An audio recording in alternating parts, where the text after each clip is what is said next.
Jagatsinghpur block सदर तर्तम पंचायत समिति कार्यालय भारतीय मजदूर संघ एससी संघ मिलित आनुकूल्य पंचायत कार्यालय परिसर में माटीए गछटीए कार्यक्रम अनुष्ठित हो अवसर में मुख्य अतिथि भाव जगतसिंहपुर विधायक अमरेन्द्र दास जोगदे उक्त पंचायतर ग्रामवासी पुष्पगछ उत्तर दे सम्मानित अतिथि भाव स्थानीय सरपंच वक्ता भाव सरपंच प्रतिनिधि सहित स्थानीय समिति सभ्य और भारतीय मजदूर संघर सभापति एवं एससी मेंबर को राज्य सभापति जोगमायानंद बुद्धिजीवी सहित उक्त पंचायत शताधिक महिला और पुरुष एवं शताधिक बीजेपी कर्मी जोगदे अवसर में समस्ते माटीए गछटीए कार्यक्रम कर निज निजर वक्तव्य रखा सहित लोक एक आवेरेन्स करते विधायक अमरेन्द्र दास सहित पंचायत कार्यालय निकटे अमृत सरोवर निकटे शताधिक ग्रामवासी उपस्थित में माटीए गछटीया लगाइबा जरूरी बोली सचेतनता करते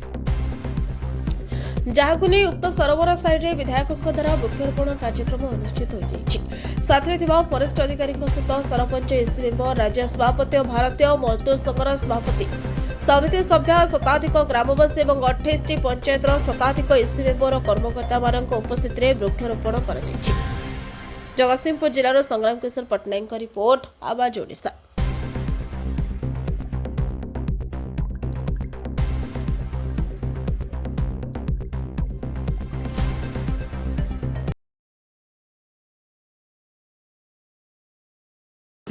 तर्तंग सरपंच जीविका मिशन शक्ति इसी संघ तरफ जो वृक्षारोपण कार्यक्रमटा होता समस्त को मन भितर गोटे आग्रह अच्छी गोटे वृक्ष टे रोपण करने समस्त गोटे आग्रह माने वृक्ष टे लगे माँ परी केमी आम मान को छाई तले रखापी बहुत समस्ते टे ये करेंगे समस्ते केमी वृक्ष टे लगे से वृक्ष टे लगे खाली हम ना वृक्षटा को टे लालन पालन करवा दरकार सुरक्षा देवा दरकार आम मैंने सेमती वृक्ष उपर आमर विधायक आसी आमर आम पंचायत उपर जो तांकर दक्षता अच्छी जो आम पंचायत उपर लक्ष्य अच्छी से सब को पूर्ण करेंगे आमर प्रति आमर विधायक प्रति अच्छे आमर अच्छी भरोसा अच्छी आमर विधायक आम पंचायत प्रति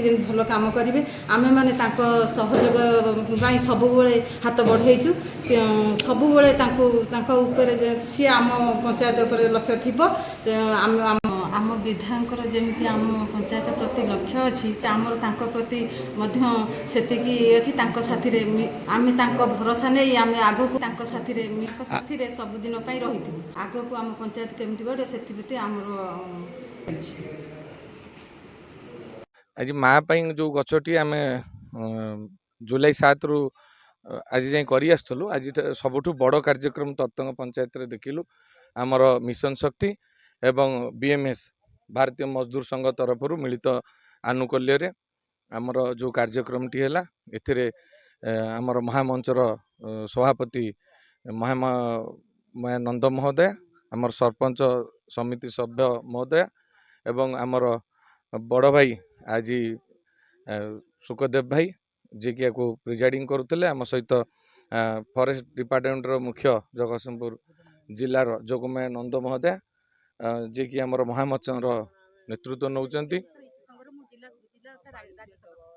जिला एवं राज्य सभापति एवं आमर सामंतराय बाबू फॉरेस्ट डिपार्टमेंट आसी सहयोग करते समस्ते आज जो भली भाव में सहयोग कले शताधिक माँ माने आज सेठी जेतिकी समय अवेयरनेस कार्यक्रम है मोर विश्वास 100% गछ बंचेबे एवं फॉरेस्ट डिपार्टमेंट तांकर घोषणा करिसेंती जे गोटे गाड़ी गछ गाड़ी फुल करी पठेदेबे समस्ते घरे गोटे दुटा गछ नहीं कि माँ को उद्देश्य लगेबे एवं माँ को उद्देश्य लागिबार ये योजनार गोटे मुख्य उद्देश्य आगु आम गछ लगौलु फटो उठाइबा गछ लगे फटो उठेदेले छाड़देले गोरु गाई छेली खाईगले किंतु माँ उद्देश्य लगेले समस्ते चाहिए निज माँ को से गछ माध्यम बंचे रखापी तेणु ये गोटे महान परिकल्पना आमर मुख्यमंत्री श्री मोहन चरण माझी महोदय तेणु जेते कृतज्ञता धन्यवाद देले कम हम यशस्वी प्रधानमंत्री ये परिकल्पना नरेंद्र मोदी जी की जेते कृतज्ञता देले कम हम तेणु यही अवसर में समस्त सहयोग